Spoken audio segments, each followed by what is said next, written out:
ఒక న్యూస్ వచ్చేది, book my show ticket bookings లో రవితేజ మనశంకర వరప్రసాద్ బీట్ చేశాడని చెప్పి ఇరుముడి చాలా బాగుంది.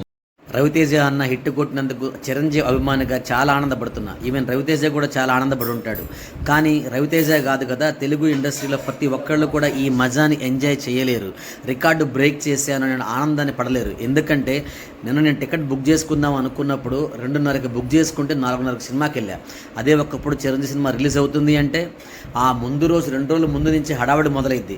ప్రతి ఒక్కడు హాల్కి వెళ్తాడు, అన్న ఎప్పుడు టికెట్లు ఇస్తారు, ఏ టైంకి ఇస్తారని. ఒక థియేటర్ కాదు, ఆ చుట్టుపక్కల దగ్గరలో ఉన్నటువంటి 5-6 థియేటర్లకి వెళ్ళి ఎంక్వైరీ చేసి ఏ టైంకి ఇస్తారు, ఏ టైంకి ఇస్తారు అని చెప్పేసి ఒకరోజు ముందే ఉదయం పూట నుంచి ఆ ఏరియాలో ఆ సరౌండింగ్స్లో ఫ్రెండ్స్ని పెట్టి వేరే పనులున్నా కానీ చూసుకొని ఒక థియేటర్ దగ్గర ఒకడు, ఇంకో థియేటర్ దగ్గర ఒకడు ఉండి సైకిళ్ళు వేసుకొని అటా ఇటా అని చెప్పేసి వెళ్ళి లైన్లో నుంచొని టికెట్లు సంపాదించి ఆ రోజు నెక్స్ట్ డే సినిమా చూస్తే ఉంటుంది బాసు మజా.